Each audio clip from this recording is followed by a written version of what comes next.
We're on. Right. Welcome back to Process, everybody. Today we are joined by YouTuber, professional footballer, and also fellow goalkeeper. So it's nice to have a fellow GK Union member on the podcast. Conor O'Keefe, welcome to the podcast. Thank you very much for having me, mate. I appreciate it. No worries. But it's good to have, like I said, a fellow goalkeeper, but also talking about, I think we're similar ages as well, talking about your journey, because your journey is quite an interesting one. It's not this, like the normal, typical footballer progressing like through the ranks. You've been here, there, and everywhere. So we'll start off with, well, kind of leaving school, which is kind of when football starts getting really interested and that you start pursuing your path. Kind of, what did you do from the age of like 16 going out of school? So kind of 15, 16, as like you'll know from your time at Newcastle, obviously it comes to the point where you know that people are being considered for youth team contracts or being let go or basically being kept on for a scholarship. At that point, I was with a club called Macclesfield Town, which was my local team. They were in League Two at the time. So I was part of their centre of excellence. So it wasn't like a huge kind of Cat 1 academy or anything from a big club, but it was still a decent level of football, being a football league club. And I'd been there since the age of 12, and I'd kind of just kept progressing through. And when it came to around the age of 16 and I was offered a youth team scholarship, I was obviously really happy because I wanted to be a footballer. I'd been at the club a long time and I wanted to keep progressing. But kind of at that age, I was always a big believer in education and in school, and I always enjoyed school and I was good at school, and I kind of knew the importance of my studies. And I think at bigger clubs it's a slightly different story, but at Macclesfield and from other clubs at a similar level, I knew that by leaving school at 16 I would be joining the club obviously full time as a scholar, and I'd be doing their education setup, which at that point was a BTEC in sports science, I think. And that wasn't really something that I was that interested in. I didn't, funnily enough, even though I played football, I was never that interested in studying sports science. And I wanted to do my A-levels at sixth form. And so I was in quite a unique position where I was playing for a club, which was obviously my local town team, but I was also studying at a school in that town. And I kind of approached the club and said, listen, would you be open to the opportunity for me to do my scholarship, but still go to school and do my A-levels? At the time, a lot of the funding for the scholars was secured through the education program. So it was obviously quite difficult for the club. But thankfully, with the help of the club and the school and my parents, we kind of came to an arrangement where I would still go in and train every single day, play every game. But then in the afternoons and the evenings, I'd go back to my school and do my extra classes and study for my A-levels. So as a result, I wasn't actually able to sign as a scholar, and I had to sign as, I was basically a trialist for 2 years. But I did every session, I did every game, I played everything.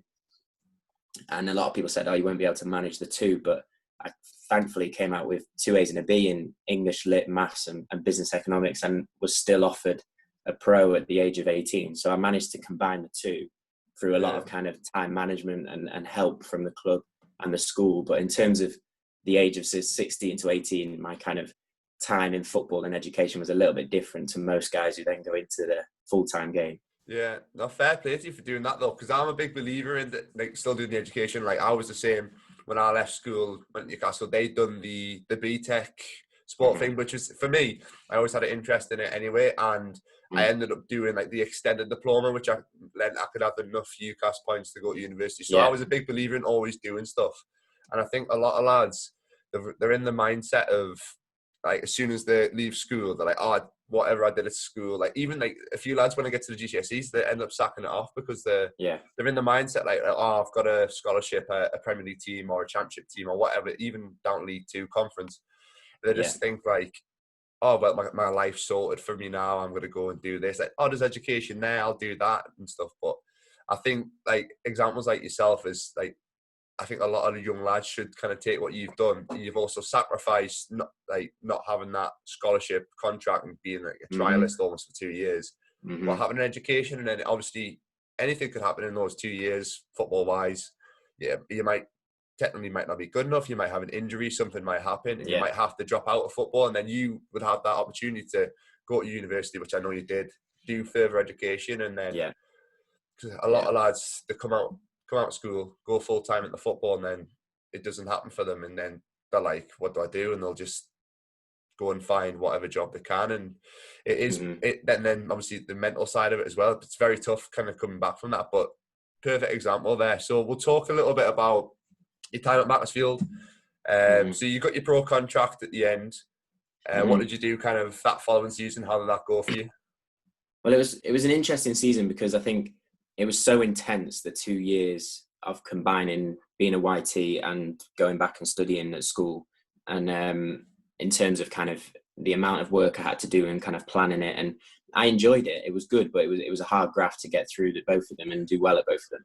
And when I was actually offered the full-time contract at Macclesfield and became part of the first team, I was third choice goalkeeper. So I was the young lad of the three, really. The two lads ahead of me had played league football. They were experienced pros, and I was it was great for me. I was learning off them every day, training with the first team every day. At that point, Macclesfield were then in the conference, and we were kind of pushing to try and get promoted back to League Two. And I mean, from a football point of view, I learned a lot from being in and around the first team all the time and being a part of it. But in terms of games, I didn't really play very often. I was on the bench a few times. I had some loan moves, kind of local teams, non-league teams. And I only really got about 12 to 15 games in that season from a combination of loan moves, which as a young keeper, you want to play as many games as you possibly can. Yeah. And that was kind of something that was in my head. And coming towards the end of that season, I mean, it's funny, you mentioned obviously Loughborough and going to university, but in that year, I never wanted to go to university. I was like, well, I'm a pro now. I'm a footballer. I need to keep progressing as a footballer. And I was kind of looking to see if I could maybe move to a club which had an under-23s team or like an established reserve team, which played a lot of games. And ultimately, I kind of had the offer from Loughborough University because of the A-level process that I'd been through. I'd done the UCAS applications just because they told me to do it, basically. And Loughborough had offered me a degree, and I'd said I deferred it because I had the contract from Macclesfield. But the more that I came towards the end of the year and I looked at the lads that were ahead of me, I think the number one was 25, 26. The number two was 24. I was 18, 19. And I was thinking, I went to have a look at Loughborough and I had a look at the setup there and especially the football programme. Because I think for people that don't know, Loughborough University is like the biggest sports university in the UK. Like it's the base for British athletics, British swimming, England cricket, England netball. So like the sports setup is ridiculous. And I went to have a look at the football programme, and it was basically run like a full-time football club. You would train pretty much every day, be that in the gym or on the pitch. You had S&Cs, physios, nutrition support, psychologists. You played non-league as well as university games. So lads were getting 40, 50, 60 games a season. And I kind of looked at that and I thought, well, I could go there and play at a high level of football, develop because of the programme, get in loads of games, but also get a degree and come out of it still younger than the lads who were ahead of me at Macclesfield and try and get back into full-time football. So that was kind of where I went from then, really. Yeah, I think the point that you made about being a young lad and you were third choice, like I was in the same position. It was funny, like I finished my 2-year scholar and then I got like a 3rd-year apprenticeship sort of thing. They weren't really giving out too many pro contracts. So it was like a third. And I was the same. Education was finished. I didn't have that. And then I was also just training a lot. Like, so luckily I had the opportunity to be around the first team and stuff. I trained a lot, but I wasn't playing a lot of games because it was either the first team keepers would drop down and play the reserve games, or like there was a lad who was a year older than me who used to play a lot of the reserve games. So I was just sitting on the bench. I went out on loan for a little bit, again, picking up a few games, but not a lot. So that season I was probably similar to you. Trained a lot, had loads of exposure with the first team, but not a lot of actual games. So I think the thing that you had in your head about, right, I go to a university like Loughborough, which is like, I know what Loughborough is like. It's ridiculous, great setup, really professional setup. Like even up here, we've got Northumbria University in Newcastle, like something like that, where the setup's really good. Because you play the non-league and then you play the university league as well. There's obviously opportunities to play cup games and whatever. Go and do that and get 60 plus games in. There'll be scouts watching left, right, and centre as well. Like there's always that opportunity that a scout could come and say, right, we want to offer you a pro contract somewhere. You could take it or you could continue education. There's so many opportunities. So I think the route that you've took, a lot of young lads are scared, or maybe it's an ego thing. I don't know. I think a lot of them do have that ego, like, oh, I'm going to university. I think like, I think that lads can feel protected, especially, I mean, it's a little bit different with reserve team football or Premier League 2 football. And I haven't actually been a part of that program because of the level that I was at. So I can't speak entirely for it, but I know that from my experience, when you're in and around the first team, you're training every day, you feel part of the first team squad, but you don't have the vulnerability of being out on the pitch on a Saturday.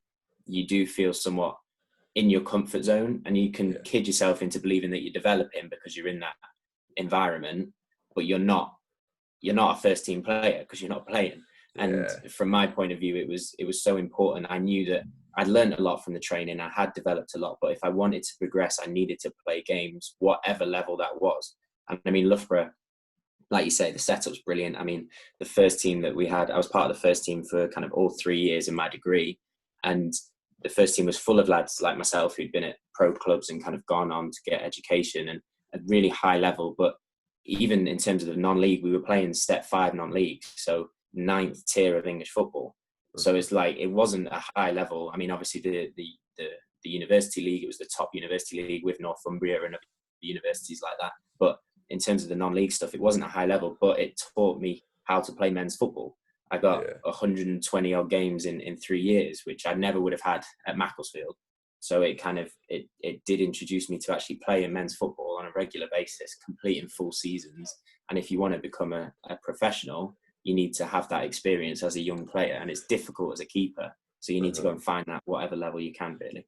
Yeah, I think for goalkeeping, especially as a young goalkeeper, playing at any level, you're going to get experience. Like, it's different, obviously, being an outfielder, because the style of play is completely different. Like, the same, it is for goalkeepers as well, but I don't feel like it probably does you as a young lad a lot more, like a lot better. It's probably better for you as a young lad to go out on loan and play non-league, play really low down, rather than just sit and do nothing. Like, it's more the goalkeeper than anybody else, I think, just because you're getting that exposure to a lot more physicality. You might be young 16, 17, 18-year-old playing against 30-odd-year-old at a non-league level, and they look at you and think, right, he's a young lad, I'm going to make his life misery. And it's a physical battle. It's a complete different side of the game compared to like academy setups where you are, like you said, you are very protected.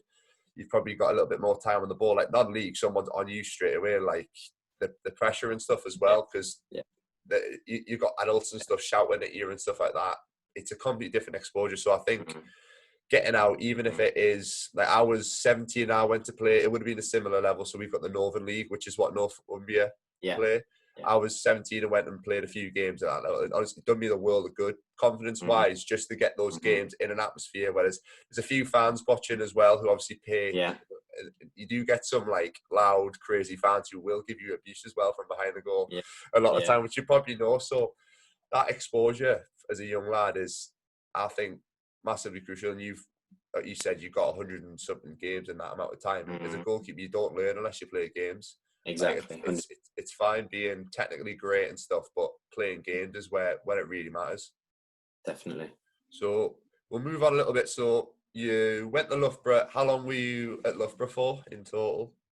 So I had a 4-year degree at Loughborough, but part of the degree was a study abroad year. So in my 3rd year, I did an Erasmus year. So that was in Madrid in Spain. And so I had 3 years in Loughborough altogether, but my degree was 4 years. Yeah. So we'll talk about when you obviously went to Spain and stuff, and you decided to pursue obviously football out there. Seems you were going to be out there for a year. Kind of that journey, because I've read a little bit about it and about the envelopes and stuff. But I'll let you tell the story. Yeah. Well, I mean, I think first of all it was interesting because you had the choice. You can either do a placement year in industry working full time, which a lot of my housemates did, or you could do the study abroad option. And I mean, for me, my aim was still to progress in football and to be part of full-time football when I left university. So if I was to do a year kind of full-time in placement, I didn't feel I'd be able to get as much of the football side of things as I'd want. So I knew that the university had the link with the university in Madrid. And once I kind of had applied for it and knew that I was going to be studying there for the year, I went out there really early. I think late June, early July, basically to just try and find a club, because I didn't have an agent at the time. I mean, I had no connection with Spanish football. I couldn't speak Spanish, and I kind of realized that I had to find a club if I wanted to play football whilst I was out there. So I built an Excel spreadsheet, really, with every club in the Madrid area, from like Real Madrid and Atleti down to the 6th, 7th tier. And I kind of put in every club, every kind of manager, all their contact details, all their addresses. And I went with my girlfriend, who thankfully could speak Spanish. And we literally drove around every single club, and we drove to them, and I read like kind of handwritten letters in Spanish, kind of saying who I was, why I was here, where I'd played, and asking for a trial, basically. And kind of delivered those golden envelopes, because I thought if it was in a golden envelope, people would find it interesting. They'd open it, they'd read it, rather than just throwing it away. So we delivered them everywhere. We did Real Madrid, Atleti, Getafe, Leganés, all the way down. And I kind of amazingly managed to get pre-season training with a club called Rayo Vallecano, who are quite a big club in Madrid. They've been part of the first division for a long time. They're in the second division at the moment. I did pre-season with their B team, and then ended up signing for a club called Fuenlabrada, who were in the third tier at the time, full-time. And they're now in the second tier. They're doing really well. But I was there kind of for a year, and it strangely mirrored my time when I was doing my A-levels, because I trained in the morning. I was a third choice goalkeeper, kind of part of Spanish professional football, learning from, I mean, the two keepers ahead of me. One had played for Real Madrid and Getafe, one had played for Malaga and Espanyol. And I'm learning off these guys every day. I mean, there was lads in the team who played for Atletico Madrid, Argentina. Like, I was learning from incredible pros, learning a new style of goalkeeping and football, because the way they do it in Spain is completely different to what we've done here in the UK. And kind of from that, then going to study in the university in the afternoon and trying to do my degree at the same time. So again, it was a really kind of unusual but really interesting and development year for me as a goalkeeper, but also as a person. Yeah, I'll say two things to touch up on. Like, it's great that you use your own initiative and with the little goal envelope thing, which I quite like, just to kind of get your word out. Because I think a lot of people, just in the scenario, obviously your scenario was you were going out somewhere for education and stuff, but like lads who are leaving clubs and trying to find new teams, trial and stuff, I think a lot of them kind of just leave it all to the agents or whatever, which is a big thing these days, just to sort it out. And I've done a podcast with one of my mates talking about trialing, and trialing places is just an absolute nightmare, because teams can just invite you down and then make the worst excuse in the world, but you waste your time, sort of thing. So I think the side that you've done, it's obviously you're seeing it as, this is my life, this is my career, I'm going to put a bit of effort into this, get a list of people, get all the numbers and stuff, and actually show them that like show them your interest, sort of thing, and doing it yourself rather than letting other people doing it, which is a good thing. I think a lot of young lads can take it. And the second thing as well is the style of goalkeeping in Spain. It is completely different. Talk us a little bit about what the training, like, what was the difference you found in terms of both coaching and the kind of style of football out there? I think the thing was, when I first arrived there, the first thing I kind of noticed from especially the goalkeepers is they were so laid back in their training, like very kind of almost lackadaisical in the way they'd approach exercises. They'd do their work and then they'd kind of jog their way around and like reset. And I mean, you see it sometimes if you do watch some of the Latin American or Spanish or Portuguese goalkeepers, even here in the UK, like they're very laid back in terms of how they approach their work. And the way that I was always brought up is, I mean, I'm not the tallest keeper, so I always made sure that I was the fastest and I was the strongest and I was the most athletic. And I looked at these keepers and I was like, right, I'm going to absolutely blast them. I'm going to go so intense on this session and make them look silly. And like, I'd approach all this and I'd go with like the kind of British brazen attitude and like try and destroy it. I mean, it was hard enough in the heat. I kind of understood why they did it once I got outside in pre-season at like 40 degrees. But the keeper coach kind of took me aside and he was like, listen, like, it's brilliant that you're so fast and so powerful. It's great. But if you watch them, their footwork is perfect. Their positioning is perfect. Their handling is perfect. Their technique is down to a T. Because you're blasting your way through it, you're making little mistakes with your technique. You're getting your positioning slightly wrong. You're not getting your hands slightly right. So what he said to me is like, let's break down your technique, make sure your technique's perfect in terms of your positioning, your footwork, your handling, all that kind of stuff. And then if you can add on top of that, the speed, the power, and the intensity, then you're going to have a level of goalkeeping that both sides of the UK and Spain won't have, because you'll be able to combine the two.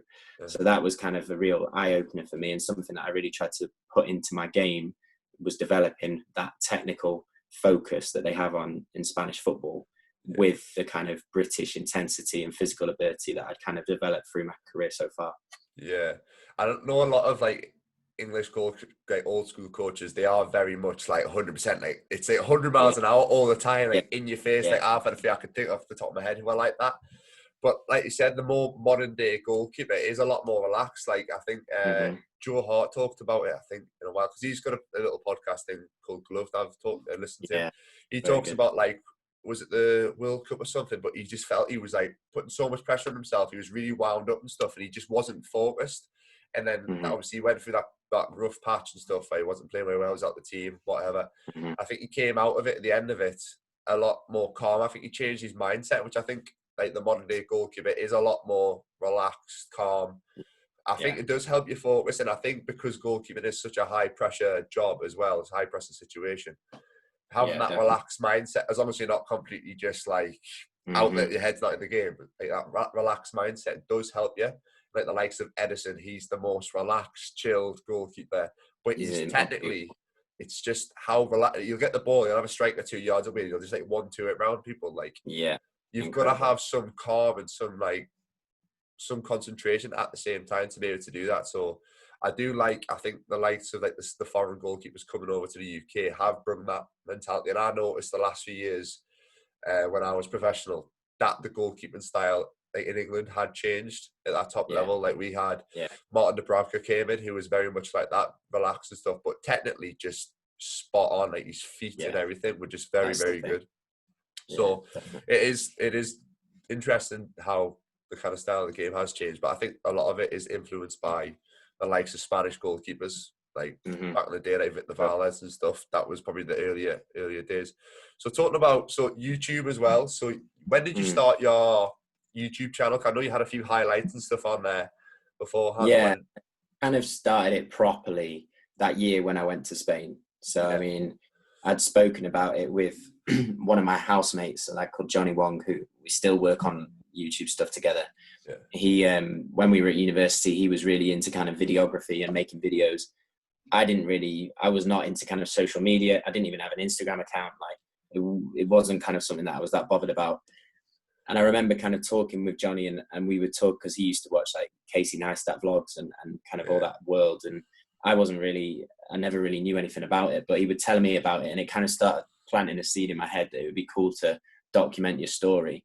And kind of looking back on my career, like you said, it had already been a bit weird and wonderful in terms of how I'd progressed as a footballer, not the usual route. And as soon as I went to Spain and I kind of realised that what I was doing with the driving round and the golden envelopes, getting these trials and joining these teams, I kind of thought to myself, if I was a young keeper, especially a young British keeper, I'd love to kind of see the path of someone who was going abroad, playing abroad, trying to make it as a pro, trying to get back into the game, but following it along with them as it happened. So, I mean, we've all seen like the Ronaldo film, the Conor McGregor film, like they're incredible, but you know that they make it, so you know where it ends.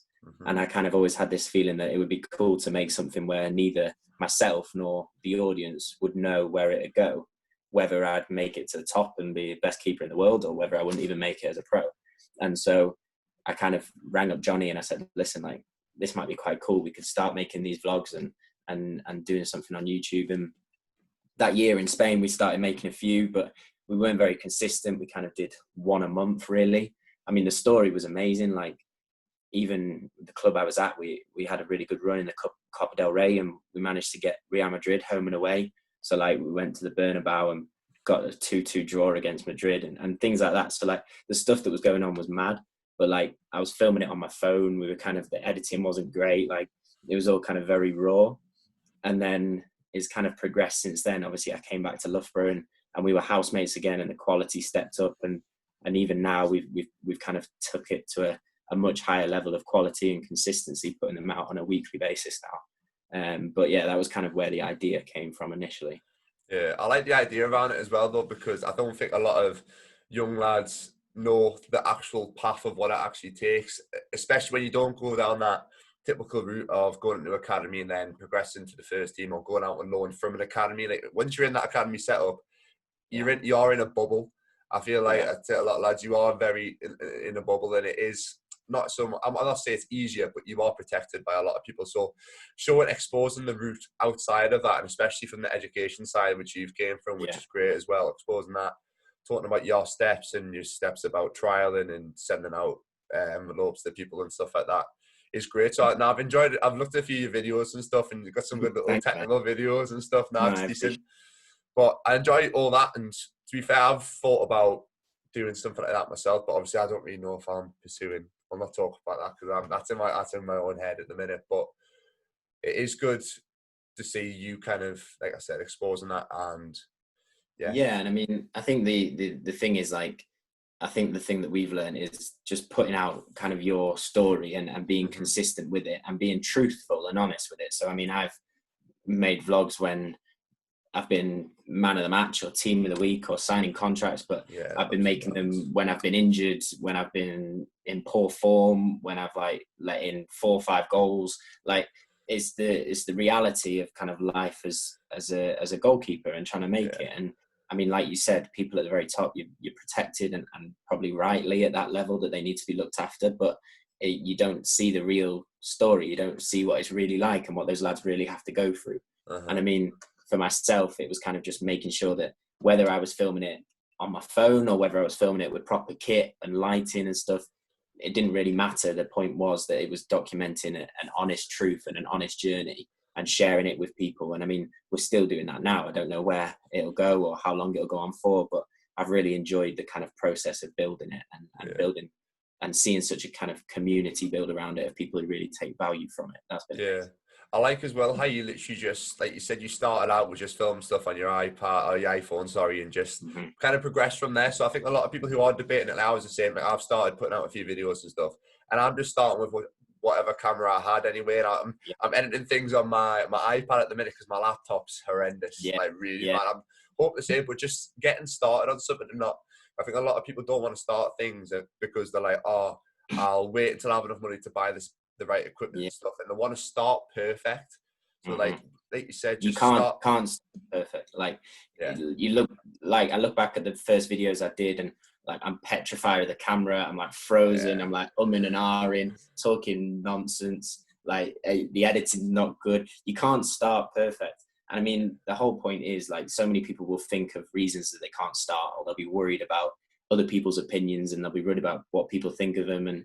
And if you want to do something, you've got to really just banish all that from your brain and go, right, I'm just going to go for it. And I'm going to learn as I go. And I'm not going to care about numbers or views or subscribers, because then I'll just start making content that isn't me. I'll just start putting out my truth and my story, and I'll learn as I go. And hopefully it builds into something. And that's kind of the mindset I've had with it. Yeah, that's the best thing to do. Like, if you enjoy putting the content out and stuff, and you're going to keep on doing that, you're only going to progress, and it's only going to grow. Like, if you enjoy something, like, the consistency is always going to be there. And then at the end of the day, if it grows at like the pace that yours has, which is great, you're over the moon. But if it doesn't grow, if it takes a little bit longer, it takes an extra 2 or 3 years to get to that point, you're okay with that because you're enjoying actually putting the content out. That's the same. That's what I'm doing. It's purely for enjoyment. And then if I get a few views and stuff, I'm like, oh, perfect. If an opportunity comes from it, then perfect. Exactly. Yeah. So we'll move on to, so you were in Spain. You came back to Loughborough after that. Did you, to finish off your degree? Kind of where did your football career go after there? So yeah, I came back to Loughborough, and it was quite difficult to come back, given like the kind of experiences I'd had in Spain, and I would have loved to have stayed there, but obviously I'd done 3 years of a degree that I wasn't going to walk away from in the final stretch. So came back, finished the degree, and played for Loughborough for kind of one more season, graduated in July 2019. And then it was a process of trying to get back into full-time football wherever I could. So I mean, like you say, if you're kind of out of the football system or the out of the football kind of hierarchy, it's quite difficult to get back into it. Again, my kind of summer was filled with contacting clubs, contacting agents, trying to find an opportunity. And really the kind of the main opportunity that came from it was to go and to play in Gibraltar. And it was quite an interesting one because Gibraltar's a foreign territory of the UK, attached to mainland Spain. So it's a really small, not even country, it's a really small territory of not many people, very kind of small area. There's one football stadium which every team shares, so you play in the same place. And it wasn't somewhere that I'd been before, but obviously the fact that I'd played in Spain, I had an understanding of kind of what it might be like. In Gibraltar, there's a big mix of Spanish players who come across the border and play. There's obviously lads from Gibraltar, and then there's kind of lads from all around Europe and even the world. And I got offered an opportunity with a club called Europa Point, and they wanted me to come in and play as a number one. And again, at 23, 24, I wanted to go somewhere that I would play, and they offered me that opportunity. And I kind of went there. We had a tough year in the fact that we weren't getting results, but it was a good year for me. Well, a good kind of 6 months for me in the fact that I was really, really busy. So I could like perform really well and build up my reputation in a new league, in a new country.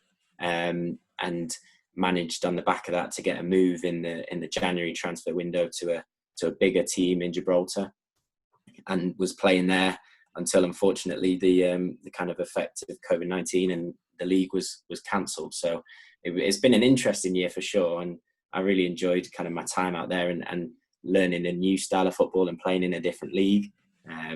But yeah, it was kind of trying to find the opportunity in that summer, and it led to Gibraltar.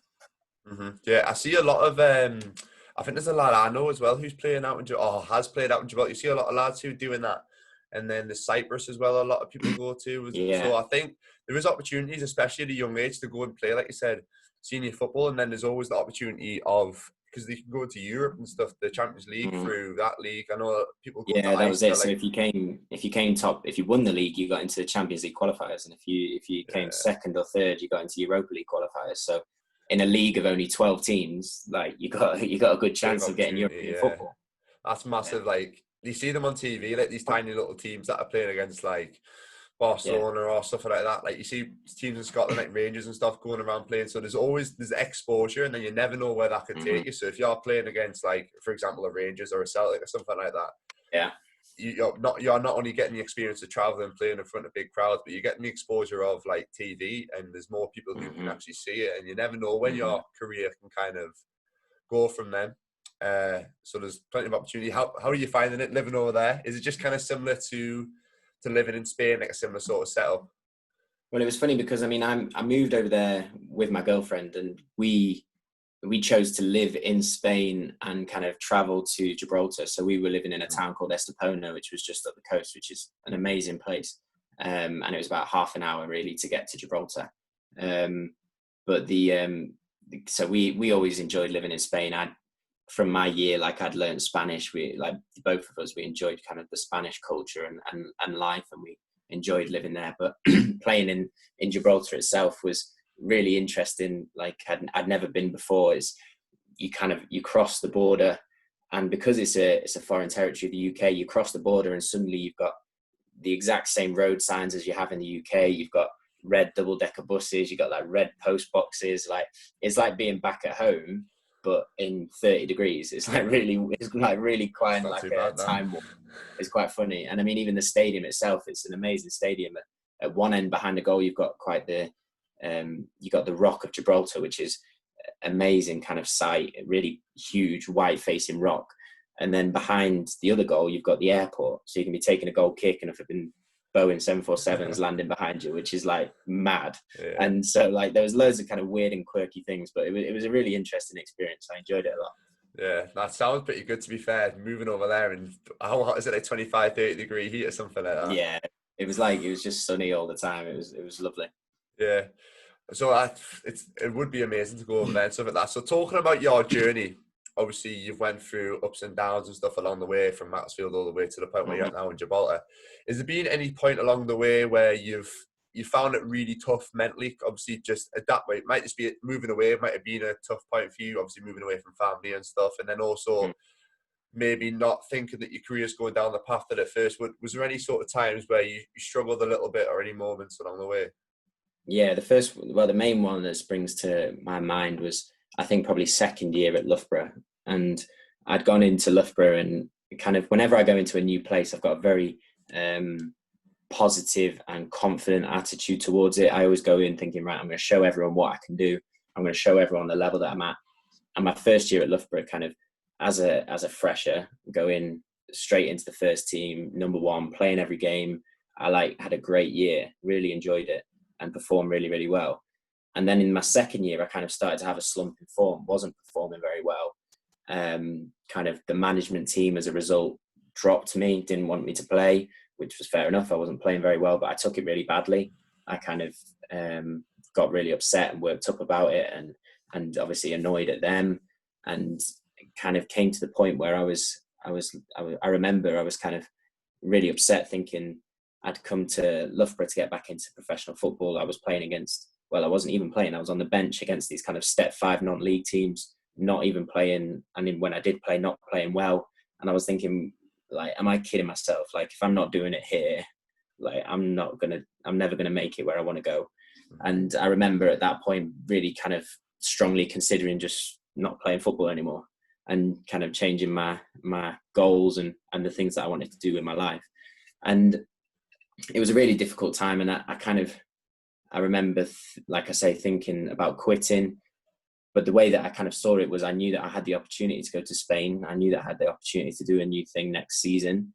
And I kind of set my head on the fact that, right, I'll just build up to that year, and I'll just get my head down. I'll ask them what I need to get better at in order to play. I'll keep working. I'll keep improving.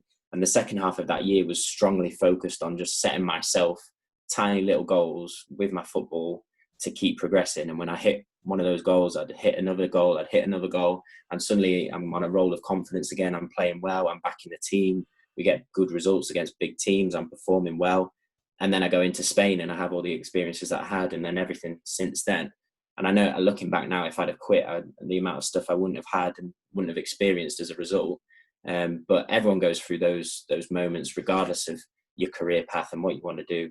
And the way I've kind of found as best of coming through it is setting those really small goals for you to do each day or each week that you know will help you and progress you. And the feeling of achieving those little goals can kick you on to achieving bigger ones and bigger ones and bigger ones. And suddenly you're on a roll again. And that was kind of the process I went through with that. Mm-hmm. Yeah. Well, as a goalkeeper, it is the toughest position in the world, because literally if you mess up, that's it. It's either a goal, and then if you kind of consecutively having a few bad games and stuff, you are out the team. And when you do make a mistake, it does absolutely, it knocks your confidence massively when you've got people shouting at you, you've made a mistake, you've let your team down and stuff. So there is a lot of pressure. And I think there is probably a lot of goalkeepers out there who can kind of, well, not just goalkeepers, any player really, who can understand that feeling of like, God, I wish I didn't do this anymore, especially when you were at one level and then maybe you're out of the team, you drop your confidence, and then you kind of lose sight of what you want to do. You do feel like quitting. There's a lot of lads who probably do get to a low point and feel like completely quitting football, but you can apply that in real life as well. Like if you're a self-employed businessman, a business idea might not work out, and then you might think like, oh, I might just sack this off. Like I've done a podcast with my mate Jordan, who runs a one-to-one coaching business, and to start with, it didn't take off. It took him about 4 or 5 months to actually take off. The first few months, he was like, I'm getting no interest here, I'm not getting any clients, this isn't going to work. He did debate quitting it, but I think if you kind of just keep pursuing it, and like you said, set yourself some little goals, maybe put your focus on like a little bit of a longer term goal, and just work towards that and chip away day by day, even if like you maybe aren't, because when your confidence goes, you feel like technically you're not great. Like you do. I had moments where my confidence wasn't there, and I was like, I feel like I've lost all ability. Like last week, like a few weeks ago, I could have saved that shot, or I could have ping the ball to my right back perfectly, but now I feel like I'm just kicking the ball out of play or whatever. Just kind of set yourself little goals, and you've got to have a lot of belief in yourself, even in times where you are struggling mentally, that right? I know I'm capable of doing that. Right now, I might not be able to do it due to whatever circumstances, but just keep chipping away at it, and eventually you will get to the point. Just don't quit. It's a perfect Exactly. And I mean, to highlight exactly how small the goals were, like, I wasn't sitting there going, right, I'm going to be a professional footballer in 3 years. I was going, right, I'm going to complete 10 passes at training on Tuesday night. That was like as small as the goal would get. And I'd and slowly you hit 10 passes and you're like, great, next week I'm going to try and hit 10 with my left foot, and you hit 10 with your left foot, and you kind of slowly build it up like that. That's how small I set the goals, and it kind of builds up from there. Yeah, no, I'm a big believer in the little goals. Cause I think if you do set yourself, I think, well, every kid wants to be a professional footballer in the Premier League. Like when they're younger, everyone's got that. But I think when you get to a certain point, if you still constantly setting yourself that big goal, in a way, and people will probably think I'm wrong, and people might argue differently. But I feel like you're always setting yourself up for failure, because if you don't reach that big long term goal of like playing in the Premier League or whatever, you're just going to knock yourself down, like completely. It's going to kill your confidence. But if you set yourself like you do with these little tiny goals and focus on the process rather than the end goal, then I feel like that'll take you further, and it'll build your confidence up a little bit more, rather than, right, my goal is Premier League. At the minute I'm playing non-league or I'm playing conference or whatever. This is what like you need to think about. Right, today I need to do 10 passes with my right foot, like you said, 10 passes with my left foot, and then the next day I want to be able to do 20, and by next week I want to be able to put that into games, sort of thing. Focusing on them little steps rather than the end. Well, there's a good model. There's a good model that I use. I mean, I the kind of last 2-3 years, I've put a lot of time and effort into kind of mental training and working with mental coaches, because I know how important the kind of mental side of goalkeeping is, and we work on it very little compared to the physical or technical side. And one model that I've used and found really effective in terms of goal setting is a model where you have 3 different types of goals. So you have your ultimate goal, which might be to play in the Premier League or whatever it is. Set it as high as you want to set it. The next kind of stage is a product goal, and a product goal is things that I want to achieve, which I know if I start achieving that, it will help me towards the ultimate goal. So, for example, I want my save percentage to be over 80%. I want my passing accuracy to be 75% over a long distance, or whatever it is, those kind of product goals. And then the third tier is a process goal. So things that I have to do every single day in order to help me achieve a product goal, which will then ultimately help me achieve my ultimate goal. So a process goal would be, I need to make sure that I join in with the outfielders in the rondo before training, so that I can work on my first touch, I can work on my passing, things like that. So the process goals are very, very small, but they help you achieve those product goals, which are bigger, but on the ultimate goal that you want to get to. But put all 3 layers together, and suddenly you've got a full path towards where you want to go without being overwhelmed by a huge goal that you've set for yourself. Yeah, the way you split it up there is perfectly, like thinking about the little processes to actually get to the big goal, rather than thinking about, right, that's the big goal, I want to get there, and then not actually putting a plan in place. Like, you need to have a sort of plan, and that's why I talk about the process, why I name a podcast The Process, because I feel like if you first of all enjoy it, and if you get the right process and you're working day by day, working up to whatever your goal is, like you're only going to get better, and you're going to improve. So I like that little thing that you put together. So kind of taking it, working in reverse, isn't it? You've got your end goal, the little steps that I need to get to that little goal, and then working forward. Great stuff. So we'll wrap it up. Last 5 minutes. So what is your kind of plans in terms of both YouTube and football, in terms of career wise as well? What kind of path are you hoping that things go down? I think it's a difficult time for everyone right now, of course, but especially with football. I mean, my contract has literally just finished with the club that I was at in Gibraltar. The season was cancelled back in beginning of March. So now, kind of as an out of contract player, you're trying to find a new contract, and you're trying to find a new place to play. And I mean, that's normally difficult enough as it is, but right now, so many clubs and so many leagues have no idea when they're coming back, and no idea when the new season's going to start, and no idea on budgets and things like that. So it's very much kind of up in the air, and my kind of focus is on just controlling the things that I can control, with making sure I'm training, making sure I'm developing, and making sure I'm ready for when an opportunity presents itself. Still obviously reaching out and talking to people and trying to see where something might come from. But that's kind of where I'm at the minute. With football, I want to keep progressing. I want to keep learning. I want to keep improving as a goalkeeper. And I know that if I keep doing that, then I'll keep moving up and playing at a higher level each time. So that's kind of always been my aim with it. And with YouTube, I've been really enjoying it. It's been great to see kind of a community of people building and being positively kind of affected by what I'm doing. And I hope that keeps going. I'll keep documenting what I'm doing as long as I possibly can, and hopefully keep bringing value to people and keep it growing. But it's been really fun to do, especially during lockdown as well, because I've been able to put more time into it when things have stopped. But no, it's all good. No, it's good.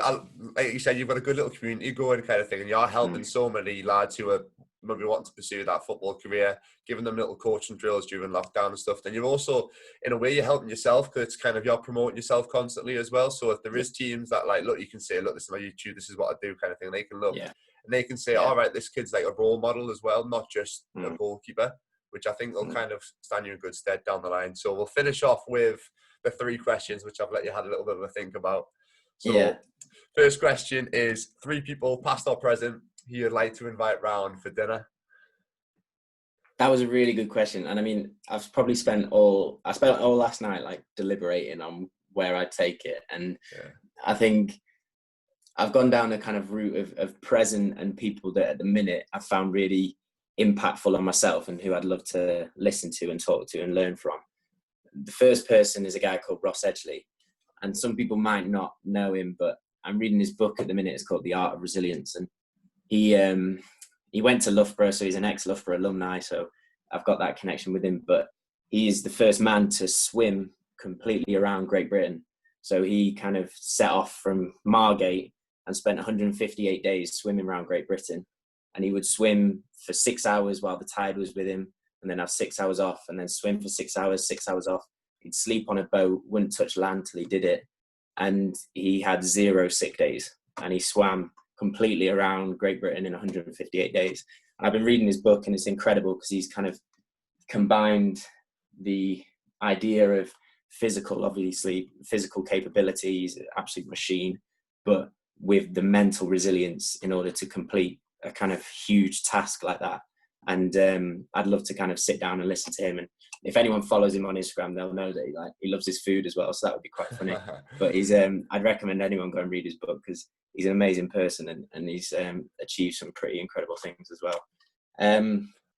The second guy, I think I'd quite like to have Stephen Bartlett. Again, I'm not sure if people might know Stephen Bartlett. He's a kind of entrepreneur, CEO of a business called Social Chain, which is from Manchester, where I'm from.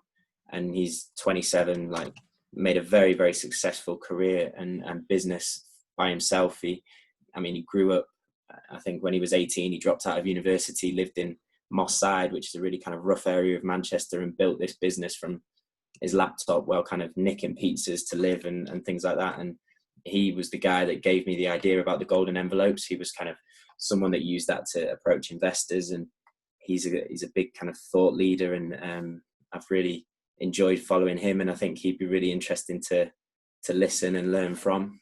And then the third person, I was really struggling with the third person because I've kind of got the sports side of things covered, the business side of things covered, and I quite like there's a theme with these guests, but I quite like my books and my literature, and I like that kind of thing. And I'm a big fan of the story of J.K. Rowling and how she built, kind of one of the biggest stories and franchises ever. And she did it as a single parent, kind of writing in her spare time, got rejected by all these publishers. And with all these guests, they've gone through a lot of difficulties, and it works with your podcast in terms of the theme of process, and they've come through so many hardships to try and build success. And I think she's someone that I'd love to listen to and hear how she did it, and hear how she's built such a huge, phenomenon in Harry Potter. And she's obviously very kind of active with politics and literature as well. And I think those three together might be quite a cool dinner party to learn from, and just sit back and shut up and just let them talk and learn from them. So That would be who I'd go for, I think. Yeah, there's a lot of thought went into them three, by the way. It's great solid three selection, to be fair. Next one is three people you want to train with. So this could be football, obviously goalkeeping wise, football wise, or in the gym. Yeah, I think I'd love to. I've kind of thought about goalkeepers straight away, and I was thinking about people who've been like elite at what they've done, and again, who I'd love to learn different things from. I'd love to train with Buffon, and I'd just like to hear how he built, like how he managed to sustain his level for such a long period of time. I mean, even now to still be at Juventus at whatever he is, 42, and play at the top of the game for so long. And not even really from a technical standpoint, but just to watch him train and listen to him about how he managed to do that. I'd love to do that. Right now, I'd love to train with Jan Sommer, who is Borussia Mönchengladbach's goalkeeper, Swiss national team #1, because he's like the same size as me. He's a smaller goalkeeper. I'm sure he would have had loads of people saying, listen, you're not big enough, you're not going to make it. And to captain his national team and play Bundesliga and Champions League football, I'd love to train with him and just be like, how do you make the most out of your kind of skills and your abilities and not being the tallest to play at the highest level. So I think training with him would be really cool. And then the last one, I think who you mentioned before, I think I'd love to train with Edison and just be like, just give me a little bit, just like show me a little bit about how you do that with your distribution. How do you kick the ball so long, mate? It's ridiculous. I know, how do you keep your side volleys at like 6 foot, but for like so far, and just try and learn a little bit of that skill, because I think he's one of the best at distribution, and I'd love to pick up some of that. Yeah, I'd like to go to his mindset though, because I think his mindset must be ridiculously strong and ridiculously confident. Or I don't know if he's just one of those people who are just like naturally like don't care, but are just great. If you get what I mean, I'd love to dive into his mindset. Anyway, last question. So, one thing you'd say to yourself 5 years ago. So 5 years ago, I was 19. I was just going to Loughborough. I think it would be the fact that I'd say, listen, it's not going to go the way that you think it's going to go. Like, it's not going to be perfect. It's not going to be a straight ride up. No matter the amount of work you put in, there are going to be really tough bits. And what you have to be very confident with is your own self-ability. You have to have that self-confidence. You have to be willing to listen and learn from people, but you have to continually just set yourself these goals, which will be focused on your improvement. And if you continually focus on that, you'll get wherever you want to go. Don't worry about external opinions. Don't worry about outside pressures. Don't worry about the things you can't control. Just build in that process of constantly looking to get better every single day. And that'll be kind of the thing that'll see you through with it. And I think 5 years ago, that's definitely something I'd tell myself. I think if I was a bit younger, like I always used to worry about my height, I'd say you can't control your height. If I was 14, 15, I remember I had like Republic of Ireland scouts come and watch me, all these kind of things. And I never really got it because I wasn't tall enough. And it used to crush me a lot. And I was like, I'd probably say to myself then, I'd be like, listen, you can't control it. If you spend the time that you, and the worry that you put into that on something that you can control and getting better, that'll put you in much better stead. So I think that's kind of the theme that I'd coach myself on, really. Yeah, no, perfect, mate.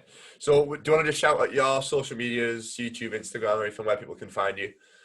Yeah, no, definitely. I mean, you can find me on YouTube, just search Conor O'Keefe. It's just my name. And then same on Instagram, I think it's con_O'Keefe1 for Instagram. But yeah, if anyone wants to ask anything, or I'll always help out. So send us a message and I'll do what I can. But I'd like to say thank you very, very much for having me on. And I really appreciate you inviting me, and I've really enjoyed it. And I feel like what you're doing with this podcast is covering an area which is really, really important, especially for anyone, but especially for young males who are trying to find their way in their careers and what they want to do. Yeah. And bringing that to light is really good work. So I want to kind of applaud you on that as well. No, cheers, mate. No, I appreciate your time coming on, telling your story and stuff. I know you're probably a busy guy, so no, it means a lot. And I think there's a lot of good advice, a lot of good content in there that I think a lot of people, especially young goalkeepers, will kind of take forward, and it'll help them out a lot. But no, I appreciate that. Thank you, mate. Cheers. No worries. Thank you for having me, mate. Cheers, fam.